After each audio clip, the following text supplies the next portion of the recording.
Welcome to the Top Order podcast. It's still Cricket World Cup 23 time. This is the second part of our preview show. So if you are getting to this podcast first, go back to your feed. Apparently not on iTunes anymore. It's not called that.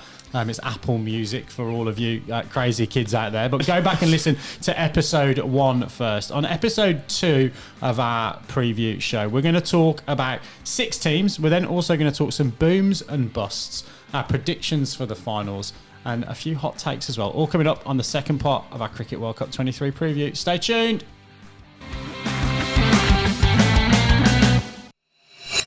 Well, Baldy, we're going to start with you in this preview. Just a little bit of a recap. What we've done in the first episode of this is we've gone through New Zealand, India, England and Australia's chances. Not that we think that they are necessarily the bracket for the finals, or semi-finals and final.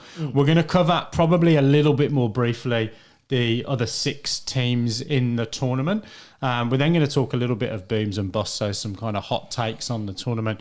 And then we'll also run through the betting for the tournament and then our predictions as well.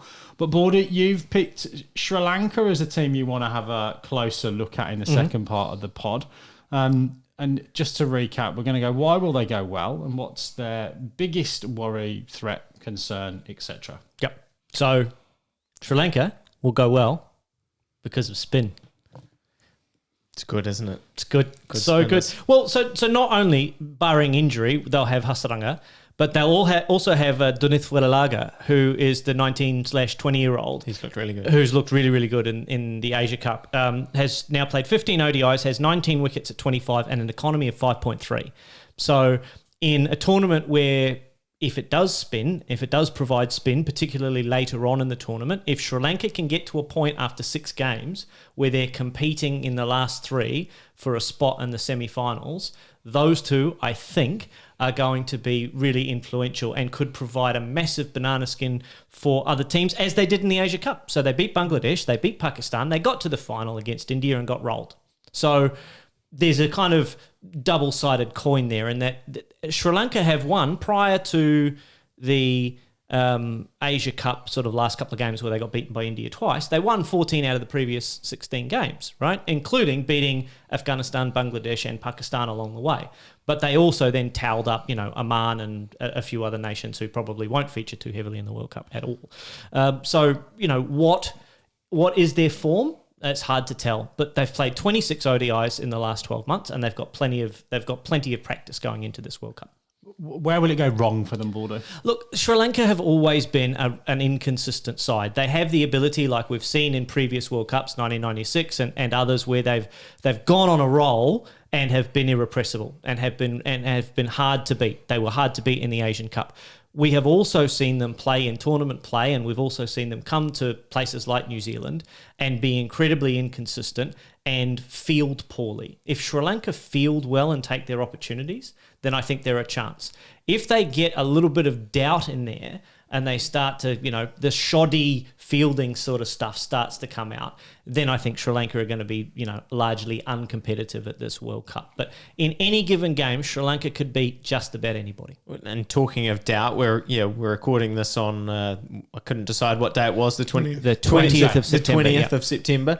The reports that Sri Lanka still haven't named their World Cup squad, which obviously makes it tough for you. Very difficult to prep. To prep in full detail. We kind of know the basics of who's going to be in their squad, but it sounds like maybe Dustin Shanaka is not going to be the captain, which would be, a huge turn up this close to the World Cup to change your captain. Yeah, exactly. So, maybe a bit of the side unsettled by that, whether that gives them a boost, who knows. So yeah, a lot to kind of unpack there. And I mean, when I look at this side, I think that you named the spin, you didn't even name Shana. They've got Patirana as well in there, who's not a spinner but seamer, but they have a very good bowling attack that they can put out on the field, but batting, I don't see where the runs come from. We've just seen them get bowled out for 50. Yeah. So we've got a pretty good example of them not performing with the bat. I don't know how much to read into getting bowled out by 50. I don't know whether that's something that to be really concerned about, or it's just one of those days that happens to cricket sides. But generally speaking, I think other than maybe Sri Lanka and one or two others, it's hard to see where their big runs are going to come from on a consistent basis. That's my concern. Consistency of runs. I find it very strange that after you're talking about the form that they've had, the captain might get the sack. Yeah, seems like they've been going really well. That's kind of standard for their cricketing politics, though, isn't it? Yeah, Right? and that's the problem with Sri Lanka is that even when the tournament is, in the subcontinent, they're going to be playing in familiar conditions. There's so many, even political issues going on in Sri Lanka at the moment that have for some time that it can be unsettling for them as a nation. So like India are a lot riding on their cricket team to step up and perform, and they did really, really well in the Asia Cup. But I just honestly, I don't know which Sri Lankan side I'm going to get on any given day, which makes them super dangerous for any of the other teams that have semi-final aspirations, but it also makes it hard to predict where they're going to finish. Well, and they've got South Africa, Pakistan, Australia first 3 games. I think after those 3 games, we're going to have a pretty good sense of how their tournament might go. Righty-ho. Let's move on. Yes. We're going to do this relatively quick. Rapido. Rapido. And so I think we're going to go, for those of you observant on the YouTube, we went from left to right last time. We're going to go from right to left this time. Stage right. Depending on which way you're looking at the camera, of course. Pakistan are the second team that I've had a look at in a little bit of detail. So I think we frame this as where will they go well and where will they go badly. For me, I just probably want to highlight one thing at the top of this is I think we've always, historically been quite cliche about Pakistan, particularly in World Cups. They're mercurial. You don't know what they're going to bring. That's not the case now. They were obviously in the recent T20 World Cup final against England at the MCG. Number 1 ranked world side. Number 1 ranked world side. And I'm going to come on to some more rankings as well. From a batting perspective, they've got Babar at number 1 in the batting rankings, Imam at 5, Thakur at 10. If we then translate into the other white ball format, you've got Rizwan, who's ranked number 2 in the world, and Babar Azam number 3 in T20s, and Raif number 11 in the bowling. So they've actually now got real quality all throughout their side. If you look at that batting lineup, Babar Azam, Fakhar Zaman, Mohammad Rizman, Imam has had a fantastic year. And then from a bowling perspective, we've talked about the mouthwatering prospect of their pace attack, Charlie Shaheen, Afridi, Raif, Mohammad Wasim, the list goes on. We've got a real decent bowling attack. And then I think, as Bordy's just alluded to with Sri Lanka, we've also at times talked a little bit about the fielding of Pakistan has been, under par. But they've almost, I think, if you look at when Virat Kohli came into power for India and really upped the fitness levels and up the fielding levels in that Indian team going back maybe 8-9 years, maybe a little bit further back. Pakistan, I think, have had a similar sort of focus on that over the course of the last several years, and absolutely box office in the field as well. So for me, why are they a chance? It is really their side is full of quality, with bat and ball, and that's why I think they're one to watch. With Pakistan going into the 2020 World Cup in Australia, I had this real sense of them in some real form, really galvanised as a team. Nothing was going to stop them, it felt like. I don't have that same feeling this time. Maybe there's a little bit of bias there in that I think that playing in India, I think is going to be a real struggle for them, if not actually being a struggle. It's probably mentally being a bit of a struggle, being in India for that long. I think they're only playing in 5 different grounds due to the security sort of stuff that they need to look into for that side in particular. I'm not sure that they've got the bottle to get over the line in this particular tournament. So it's an interesting observation, Raj. I was thinking in the lead up, given that we know now that Naseem Shah's probably going to be out for most of, if not the whole tournament with that injury. How much do you think they miss him?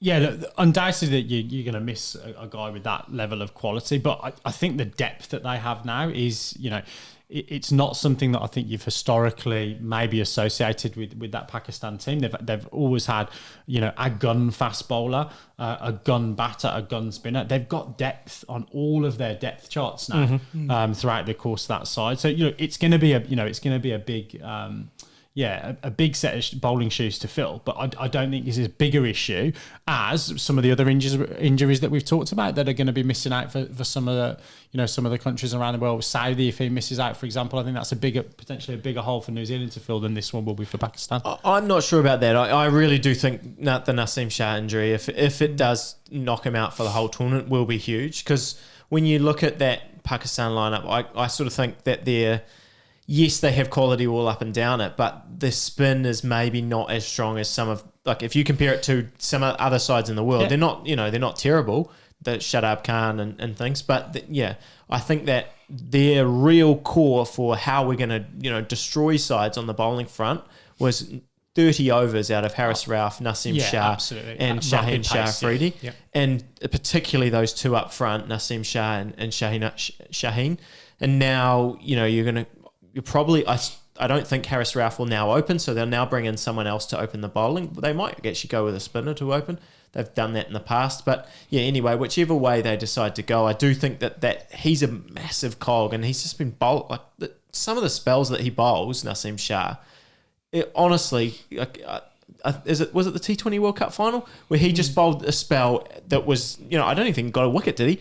There was 10 playing misses in 11 balls. I was there watching, going, how on earth is this? Has he not nicked someone off it? Yeah. So he can just bring in that quality that I don't think is matched with the depth that can come in next. Binksy, I talked about the Australian middle order as being a bit of a question mark for them. What about the Pakistan middle order? So, yes, Bubba and Rizwan in the top sort of 3-4, but that sort of 5, 6, 7 area for Pakistan can be a little bit of a weak point in that lineup, do you think?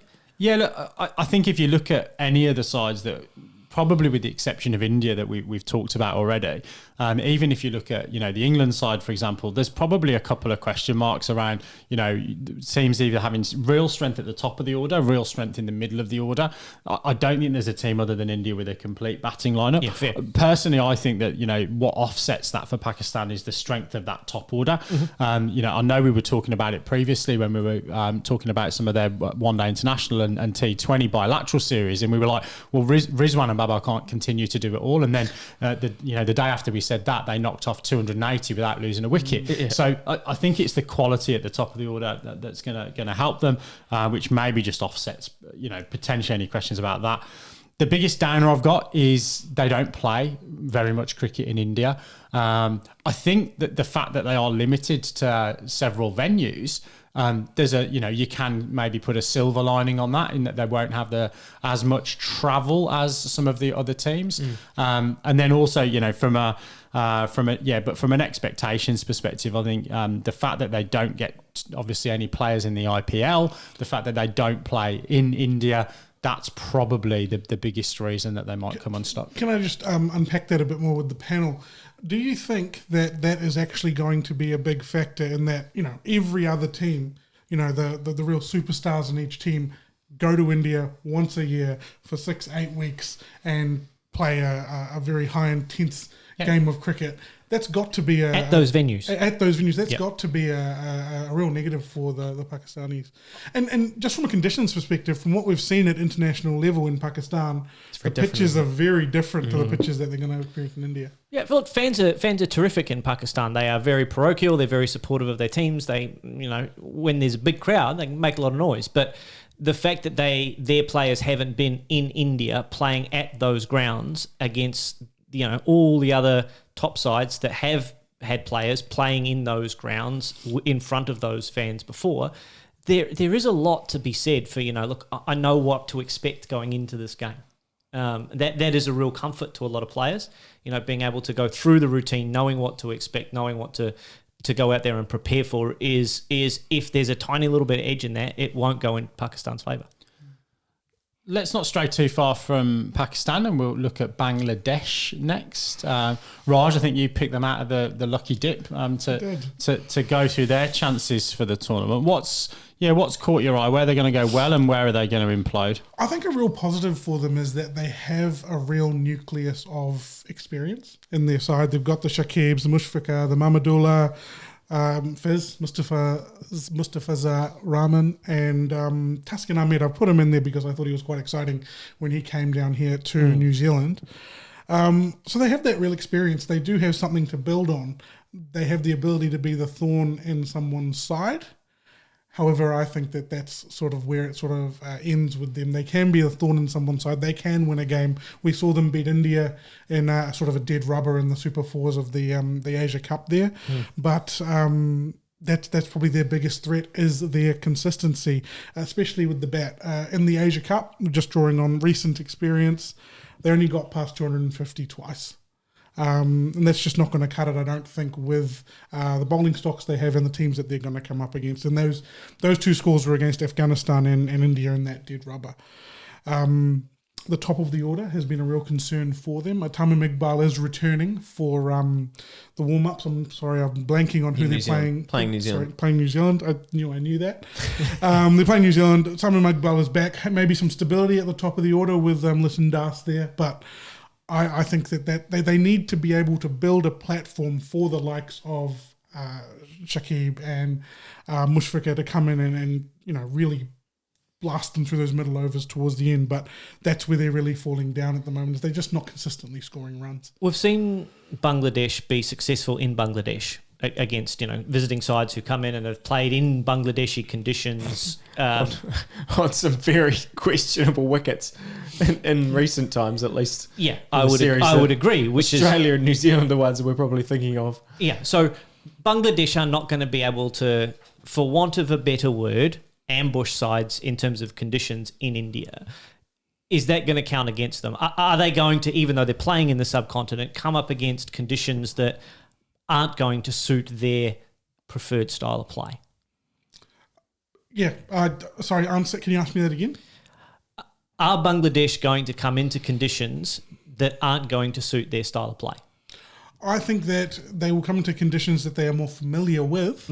Whether it suits their style of play, I don't know. And that goes again to the ball, that side of the game. And I think that they don't have bowlers that have the ability to consistently go at 5 and over or 6 and over when they play those better teams. You're looking at Fizz, he's probably one of them. Shakib Al Hassan's the other one. Those are the ones who are going to go for 4s and over, go for 5 and over, maybe get a couple of wickets at the death. But around them, I think there could be some real carnage with those bigger powerhouse sides. So conditions, sure, maybe a little bit favourable for them, but I think that it's just like when we see teams play against teams with the spinner from Afghanistan, Rashid. Yeah. When teams play against him, they just block him out, get 20 off 4 overs, and then go at everybody else. I think you're going to see that the same with Bangladesh. Just to finish up on Bangladesh, I think that they're one of those teams, or probably with a team that needs their key performer the most in Shakib Al Hassan. You saw it in the ones where the games they were successful against the likes of India in the Super Fours. They need Shakib to go out there and average 50 with the bat, average under 20 with the ball, and allow some other players around him to put in some cameo performances to get them over the line. But he is a real key performer for them. Yeah, I think he is, and I think also they're probably clearly at the end of his career, right? And I think probably from a sort of an era perspective, he's a average 40, strike rate 80 kind of player, and the same as someone like Mushfiqur Rahim as well. They're probably just 3 or 4 years too late to really, I think, take that side to being anything more than a banana skin throughout the course of the tournament. New Zealand's about to play 3 games against them, so this could come back and bite me. But there's just a side that's not exciting. When all the other teams kind of have players that I'm sort of excited to look at. Litton Das, I think, I quite like watching him. Yep. Are we going looking for reasons to be excited about Bangladesh? To be honest, let's not. Let's move on. Yeah. So Lippy, you've got two teams that you're going to cover off, I think. So I've got South Africa first. Yeah, I've got South Africa first, and then we've got a couple of other sides at the end. So I mean, South Africa. Look, I honestly have no idea how to get a read on South Africa in any way. I think, last week I felt like I, had a pretty good line on them and they weren't going very well. Then they just come out and absolutely blast Australia. And then you look up and down that lineup and you go, okay, well, that batting lineup is Bavuma, averages 55 in ODI cricket. Quinton de Kock, 45. Rassie van der Dussen, 57. Aiden Markram, Heinrich Klaassen, David Miller. Throw Reza Hendricks in there as your backup. You've got Marco Janssen, Kagiso Rabada. Like, all of these names, it starts to go, okay, this is a very dangerous cricket side that can beat anyone. And if they put it together for 6 weeks, maybe they can win the tournament. So, like, I'm just having a really, really difficult time trying to, because I think, keen listeners to the podcast will look back to the T20 World Cup. In South Africa, I was very, very heavily on that train. It almost got me home until they lost to the Netherlands, wasn't it, in that and missed out on the semi-finals, and that all fell to pieces. South Africa has a history of kind of getting to the point where they're looking like they might win the tournament or being in the mix for the tournament, and then something has a way of going wrong. Normally mathematics. Yeah. Mathematics seems to be it seems to be a challenge. A serious concern. But South Africa in the last week have looked like semi-final contenders. The week before they didn't. And the week before that. And the week before that they didn't. Which South Africa are we going to get, Stu? Does anyone have any idea which South Africa we're going to get? Because if we get the one that rolled Australia for like 100, 160 and 200, then they are as good as any side in the world. Look, I think that much in the same way that New Zealand sort of capitulated in their games against England when England put up a big score, I think that those bowling performances from South Africa come from putting up a massive score with the bat. So, when I'm trying to think of how this South African side can win this tournament, I really do think it's those 6, that top 6 being absolutely explosive and putting up huge scores with the likes of, that top order that we've named. But it's really Klaassen and Miller. Like, I don't think there's a more explosive 5-6 in these conditions to really do the damage than those two. I mean, honestly, anyone who hasn't gone back and watched the 15 over partnership that they put together of, I don't know, whatever it was, 220, they scored.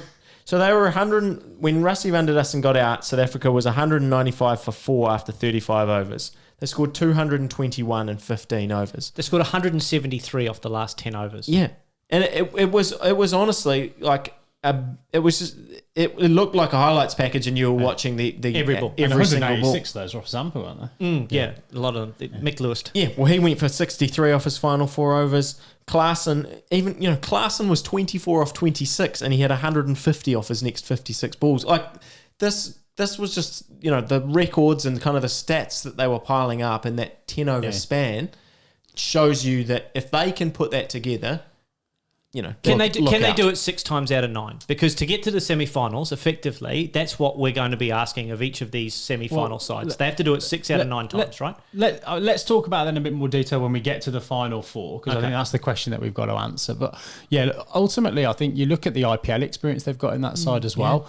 Kagiso Rabada has been bloody quiet in the last 12 months, having been someone that would have been on the top of an auction list, and certainly if you were picking a World 11, he'd have been there and thereabouts. I think he's got a point to prove. And Norkia, if he's fit, I think there's an injury cloud. I think he's out. I would say he's out. Yeah, again, was a big pickup at that IPL, but they've also got some experience, haven't they, in terms of playing in India? The likes of David Miller's played a lot of franchise cricket as well. I mean, you look at all of those guys, and even the bowlers that we haven't named, Ngidi, Janssen, spinners. Yeah. Can I rain on this parade a little bit? I think we're trying to look for positives here. We've found a team here that has finally put it together when no one expected anything of them. They had already been absolutely smoked by Australia. Yeah, fair. And their history at the World Cup, you've mentioned when they had some, they really had some expectation on them. They've never really gone anywhere. Why is this going to be any different? Because we're trying to do an entertaining podcast. I honestly don't. I don't have any answers when I try and as I just said, I don't know. And as like you guys have said, sometimes it's Pakistan that people go in cliche and think that they're the enigma of the tournament. it's South Africa. 100% for me are the enigma. I don't know how they're going to perform. It wouldn't surprise me if they won 2 games in this tournament. It wouldn't surprise me if they absolutely blitz everyone in pool play and then lose in a Duckworth-Lewis situation in the semi-final. Forget to run the sheet out. So, like, I do think all options are on the cards for them because, yes, 1 to 11, when they put their lineup together, they're going to field a very, very strong side on paper. Is it going to come off? Who knows? Let's move on to the 2 genuine contenders for the title. No, we've left them till last. And no disrespect, but I think both of these teams, we're not going to say that they're going to be in that final 4 bracket. I don't think any surprises. But the Netherlands, who qualified probably, clearly deservedly, but there was a couple of other teams that you would have maybe expected to see. Ireland, Zimbabwe, West Indies. So Netherlands and Afghanistan are going to be the other 2 teams that we take a quick look at. Anything that we want to really highlight here, Lit? I mean, Netherlands, it's all from a New Zealand lens for me from the Netherlands. So many connections, Max O'Dowd, Logan van Beek, and Tajaneta Manuru, who actually, I think we've talked about before, played a lot of club cricket here in Auckland for a while. And when you talk about that tournament, they were, even now they're ranked 14th in the world in terms of those ODI rankings. So they were not predicted to be the side that goes through. Yeah. They, I think, were on the back foot at various times in that tournament and then managed to kind of come good at the right time. In that game against the West Indies was the key one that, Logan van Beek got all the fanfare for getting 30 off the super over, but it was Tajaneta Manuru who got the 100 to kind of get them to whatever it was, 374, which was their chase that they were, trying to get at that point. So, big performances. It's a real shame for the Netherlands that Tim Pringle can't be at this tournament. He's someone who played in the T20 World Cup, plays for Northern Districts. Sounds Dutch. Yeah, very, very Dutch, of course, yeah. As Dutch as Tajaneta Manuru. So, look, I think that it's exciting for me personally to see a lot of those guys play at this level. I actually wonder, when I was trying to look at more their side and depth, it's such a shame that Michael Rippon can't go to this tournament and play for the Netherlands. Like, he was in that Netherlands side at various points. He wanted to play for New Zealand, so he qualifies for New Zealand, plays a couple of games, and as soon as he plays those couple of games for New Zealand, it means, okay, like, you can't go back. And I do think that's sort of not necessarily I think it's a flaw in the system that you can spend all that time, but you should be able to go back. They did have that at various points, didn't they? They do in other sports. If the goal is to build a bigger base of cricket, white ball cricket, they should be allowed to do that. Yeah, and you're right. Other sports do allow that. Rugby league in particular allows players to transition from Tier 1, quote unquote, to Tier 2 nations, and they're rugby league terms for listeners who are not familiar with that phraseology in the context of international rugby league. But look, huge credit to them because they, as we've said, a whole bunch of sides were ranked above them to make this tournament. I think Zimbabwe were absolutely flying in that tournament, and the Netherlands made it, and they should go and absolutely enjoy this experience as much as possible.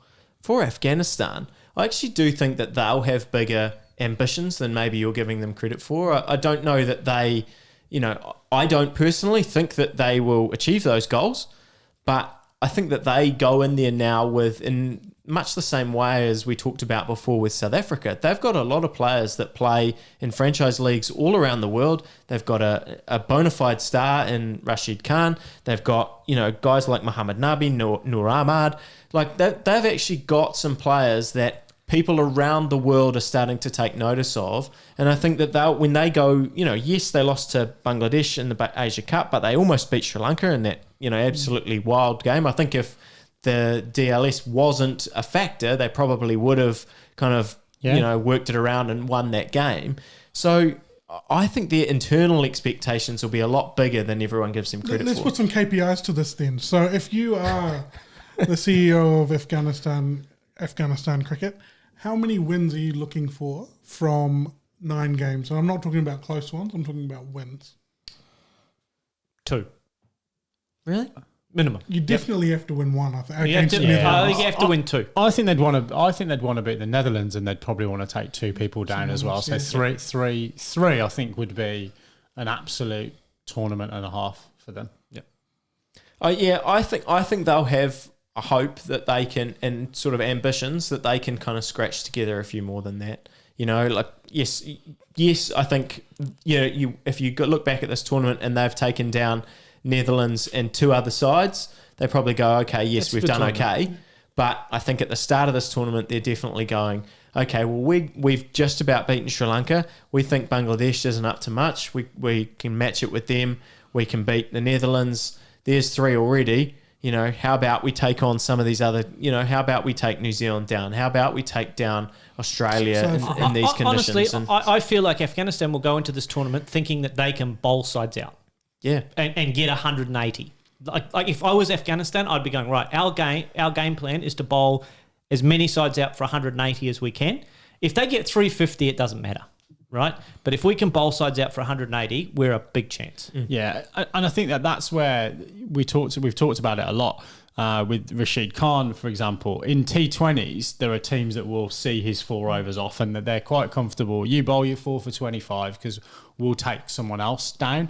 They're not going to be able to do that when they've got 10 overs of Rashid, Noor Ahmed you've mentioned as well. Yeah, there's Mujib, there's Nabi, there's Faruqi. They can't settle and sit on the one gun because they've now developed some other options. So yeah, look, I think that again, there isn't a team in this tournament that's not a potential banana skin on the day, even in the 50 over format. Let's come on to booms and busts. So let's try and do this quickly if we can. So we're going to go out with our hot takes. One that we think is going to be a boom for someone. This took some explaining in the Slack channel, by the way. And then a bust as well. So Lip, I'll come to you first. What have you got as your boom and then your bust? Oh, it's all very New Zealand focused for me. No, never. You'd be very surprised to hear. Practice your surprise faces here when he names Devon Conway. No, I think Conway's going to be an incredibly important player for New Zealand. He's someone I had on my list before, but I actually think Glenn Phillips is the one that is the boom. Like I think that it's his time. He is hitting the prime of his career. I don't think it's going to come off for him in every single game, but I think he goes away from this tournament with his stock is going to rise. When he's out, he's our only player, I think, in that lineup that, as I said, can get us from 260 to 360 or 320 or whatever. And Glenn Phillips, so he's got a lot on his plate. And I think if he comes off, like in the T20 World Cup, if he has a couple of games where it absolutely clicks for him, people are going to start looking at Glenn Phillips as the real world-class player that I think he can be. And your bust? I hate to say this, but I really think I'm really worried about Lockie Ferguson. I just think that he just hasn't looked good with the ball for the past 12 months. And if Southey's going to be injured, Lockie's got a big role to play for New Zealand. Even if Southey is there and it's Milne or whoever it is, Lockie's got a role to come in and be a wicket taker. And in the IPL, in international games for New Zealand, he hasn't been able to do it. And when he doesn't take wickets, he's going at 11s and 12s and 8s and ODIs. And I'm just worried that it's not going to happen for him. I absolutely hope I'm wrong. But if I had to pick someone out of that lineup for New Zealand to have a difficult tournament, I think he's the one that I've got to identify. Checking your watch. Yeah, Raj. I actually had Glenn Phillips. He was a massive boom for me. I picked him for the 2020 World Cup, and he scored 100 in that, didn't he? Yes, he did. Yeah. Yep. So boom there. My issue, I don't think that he's going to get the opportunity. I think that he's batting too far down the order. Unless he gets into that top 4, I don't think he's going to have the usage to really boom. I think he will have a good tournament, but not the boom that I know he's capable of. So I've gone with Devon Conway, sticking with the New Zealand theme. I think that Conway stands up here, top 2-3 run scorers in the competition. Multiple hundreds, scores runs, shows everyone that he is the premier left-handed opening batsman in the world. From a bust perspective, I've actually gone just Pakistan. I think that they're going to struggle in this tournament. I don't think, you look at the likes of Baba, Rizwan, I don't think they're going to be in the top 5 run scorers in the tournament. Bowling, we don't know who's exactly fit, who's going to, be able to take wickets. And I think that they're going to have a more difficult tournament than we imagine. Very good. Pinksy? I'm glad that we segued off individual players, because I've obviously read the prep wrong and gone for broader themes with my boom and bust. So my boom, and there's a hell of a lot of recency bias in this, is South Africa. So I think they've just come into a bit of form at the right time. When we've just gone through the preview, I've got it written down here, so I'm not lying. And yeah, Bordy can nod his head. But I think in terms of, we've talked about the depth of that lineup. I still think they've got a little bit of a question mark around their spin depth, but I think that they're going to have a better tournament than the bookmakers would potentially suggest. My bust, and this is a kind of a joint one actually. I think both Cricket World Cup finalists from 2019 aren't going to make the Final Four. So that's my potential. Final Four. Yeah, that's going to be my potential bust. England as well. You think? Yeah. This is scandalous. scandalous. Clearly, that might not have any effect on my Final Four predictions, but that's my bold statement. Okay. I can just see. What I've written down, and again, Bordy can, if you can read my handwriting, I can see a scenario where neither of them is in the top 4. I know you want to be quick, but listeners to the first episode of this 2-part preview, listen to us talk very, very highly of England, and there were almost no flaws. You talked about the travel maybe being a downer. What's an additional, like, how does it go wrong for them that they don't even make the semis? Well, only 4 teams can make the semis, Lip, and there's some strong teams in this tournament. I think we'll come on to predictions, but you've got a home side that I think are really a shoo-in to make the Final Four, unless there's an absolute catastrophe. And I just think there's a scenario where there's teams that actually can provide that upset, and ultimately this format of the tournament is going to show you who the best 4 sides are. Yeah. Hope there's no weather around throughout the course of the tournament. But yeah, that aside, this format really is a great format for making sure that the top 4 teams are going into the Final Four. So that's what I've gone with. Bordy? From a boom perspective, I think I've got players. So I think Dawid Malan set for a boom tournament, and there are reps on Dawid Malan in a lot of circles, but in a lot of other circles, people are asking, should he even be in the England side? He has been performing tremendously well. If you just look at the runs he scores, he has been performing tremendously well. I think in and around all the other quality players that are in that England team, I think he's set for a big tournament. And I also think on the back of his Asia Cup form, Jasprit Bumrah is in for a boom tournament as well. I think from a player perspective, I think those 2 are exciting ones to watch, and I'm glad that no one else picked them. From a boom perspective, and I'm going to say this in 2 ways. A bust perspective or a boom? No, but from a boom perspective. Another team. Oh, you're going from a team. Oh, right. So boom. Boom. Yeah. Yeah. And it's not big voice. No, it's not, and it's not Afridi. No, it's not Shahid Boom Afridi. This could be boom for India. It could also equally be a bust for India. If India don't win this tournament, and I think the pass mark for Indian fans is winning their home World Cup. MS Dhoni delivered for them in 2011. They have had crickets since. They've had nothing in terms of tournament success since. There is so much riding on this World Cup for India in India that if they win, it's a massive boom for them. But if they don't, even if they make the final and lose, this could be a huge bust for those guys and their legacies. They've got no excuses in terms of star power. They've got no excuses in terms of, everything is set up for them to have a big tournament. India could be a huge bust if they don't make the final. And even if they make the final and don't win, I think a lot of Indian fans would consider it a bust for India in the tournament. As far as players go, I have real concerns about Stoinis and Green from Australia as far as tournament busts are concerned. I just have a real worry that they are not going to deliver for Australia when it matters, and that we might look back on this as being the sort of the moment that we realise that maybe Marcus Stoinis' best days are behind him from the 146 not out against New Zealand at Eden Park, where he kind of launched his career off the back of that. he has been second ODI or something. he has been lean for some time. If he doesn't score knocks of significance that win games for Australia in chases, or take Australia to massive scores that form the backbone of a winning game or a big semi-final or a final, it's going to be bust for Marcus Stoinis, I think, and which is really sad to see. Cool. We've got our booms and our busts. We're going to go through, and let's just name the brackets that we've got. So we're going to go for our four semi-finalists, and then we'll come back and do winners, and then we'll come back and do MVP as well. Just before we do that, so we've talked about the betting. So quick look at what's it called? The TAB in New Zealand, where they do the old decimal odds. So other betting agencies are available. Yeah, other betting agencies are available. So India paying $3 to win outright.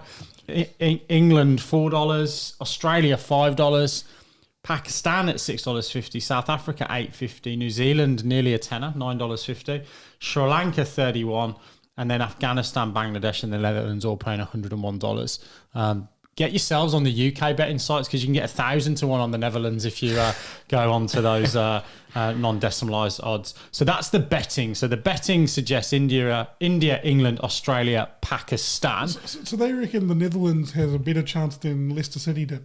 Well, they were 5,000 to 1. Well, there you go. Maybe they've learned their lesson from that. So let's look at our brackets. So let's start with you, Lippy. Who are the four? And don't reveal your winner just yet. I'm going to be pretty boring here. I think those top three and big three nations, India, England, Australia, make it. And then look, I've just got to be positive and throw New Zealand in there for my fourth. Oh, not the Netherlands. Because so who's playing who in your bracket? I probably have it in that order. Okay. India, England, Australia, and then New Zealand can find a way to get in there like we always do in the semi-finals. But yeah, I do think that from a New Zealand point of view, this is probably the least confident I've felt going into an ODI World Cup for a while. Had pretty good feeling about that would go well in 2015. Again, in 2019, thought that the majority of our players had kind of hit their peak. A lot of those players now, not that I think they're struggling necessarily, but they're just over that hump a little bit, and there are more questions to be answered with the injury front and all that kind of stuff. So yeah, not as confident on New Zealand, but those top three, I just think that they're a step above, and those odds kind of suggest that. Yep, so I'm on the boring train as well. So I've got India first. I think they'll go through close to unbeaten, if not unbeaten, in the pool play. So they'll play New Zealand in fourth, and in the middle there I've got England and Australia 2-3 fighting it out. I'm going to go slightly different. Good. Yeah. So, and I've not really thought about which way the teams will finish. So, and don't press me on it, because then I've got to think about permutations for 1 versus 2 and 3 versus 1. It fucks up my final. That's the point of a bracket, though. Yeah, I understand that. Yeah, I didn't read all the instructions. I'm very sorry. So top four, I'm going India, Pakistan, South Africa, and England. So I'm going against England, missing out. But yeah, I'm leaving Australia out of the mix in terms of my top four. Pakistan, South Africa, England, and India. Okay. So no New Zealand either. No New Zealand. Correct. I have England and India at the top in that order, and I think they are for me daylight first and second. Best two teams in this tournament going into it from form, players. You name it, they're the top two for me. Then you have a bit of the lottery from 3 till 6. I think there's probably 1, maybe 2 games maximum between 3 and 6. It might even come down to run rate. I have Australia and South Africa going through in 3 and 4. Australia in 3 and South Africa in 4. But it could equally be Pakistan and New Zealand. Those 4 teams are very, very close, and I wouldn't be surprised if the team that's in 4th is getting through on run rate. From the team that's in 5th. But I have Australia and South Africa going through in 3 and 4. So Australia play England 1v4, and then the other semi-final is India, South Africa. But wouldn't it be juicy if it was India, Pakistan in a semi-final of the World Cup? That would be just superb. Yeah. That would be the semi-final that I want. Well, let's stay with you then at that end. Let's go with MVP first, and then let's come back to the winner. So right. MVP of the tournament, and we will do this quickly. Okay, Harris Ralph. Ralph. In the absence of Naseem Shah, Harris Ralph. Binksy? Similar theme, but I've got Babra Azam. I have Johnny Bairstow as my MVP. And I have Kuldeep Yadav. Oh, I like that. It would be a spinner. Yep. Yeah. Oh, I like Right. that. Baldy, who's in the final and who takes home the silverware? Two best sides play in the final. England, India play in the final. And who takes And home who the wins? silverware? Not another draw. Please, not another draw. No, Even if New Zealand's in it, let's not have one. I think India. I think England beat India in the final. You were just doing that to put the moz on England. No, You bastard. no, I'm not. I think they've got the best side. I'm going for the fairy tale. So I'm going for an India-Pakistan final. Oof. And I'm going to say Pakistan are going to win the World Cup. In India. That would be massive. In that India. Would be awesome. I would. We've love just to lost see a few that. YouTube viewers as well. I would love to see that though. That would be. That would be awesome. incredible. That would be just such a fairy tale Awesome. finish to a Awesome World to Cup. see that. And a new winner of the World Cup too. Then in that case, it would be great. Well, no, because they won it in 92. Oh, yes, they did. Sorry, Yeah. my bad. Yeah. New Zealand. Broke our hearts in that. Yeah. Thanks for that, Baldy. Yeah. I've gone India to make the final along with England, and I think that England will beat India in the final. I've gone the same as Raj, but the reverse. I do think India. I think this is India's time. I think you look at that lineup. Their lineup is unbelievable. As I've said, Kuldeep Yadav, Jasprit Bumrah. They've just got so many options, and I think it all clicks. And this is the magical. This is the actual fairy tale that a billion people want. So yeah, I'm all in on the India train as much as I would love New Zealand to go and do it. I think out of all of the teams, I think they're the most deserving. If you look at two finals and the way they were heartbroken last time, I think they deserve to be there and lift that trophy. See Kane lift that trophy. But Before the tournament started, they deserved to be there. Oh my God. This is the most ridiculous podcast I've ever been on. Look, that is a good place to end it. We've got India, 2 Englands and a Pakistan in our predictions. So if you're a betting person, get yourself down to the TAB and get your money on Australia or South Africa would be my suggestion, or even the Netherlands. But I hope you enjoyed part 2 of this Cricket World Cup 2023 preview show. As we said at the top of preview show 1, the action starts in Ahmedabad on the 5th of October. Tell the listeners what they can expect during the tournament. Oh, tell the listeners what they can expect during the tournament. Who knows? But I think we'll be coming out with lots more content throughout the course of the tournament. So won't be weekly shows wrapping up a week's worth of games. We will be endeavouring to get onto platforms and release regularly throughout the course of the tournament. We've still got probably a week to go until we get into that schedule. But do drop us a note in the socials if there's anything that you particularly want to see throughout the course of the tournament. It won't always be the 4 of us. We're all over the world through the course of the next 3 or 4 weeks on the Top Order podcast. So plenty of online sort of sessions as well. But let us know in the socials what you want to see go throughout the tournament. But for now, it is good night and God bless from us all here in Auckland. If we don't see you before, we'll see you on the 5th in Ahmedabad.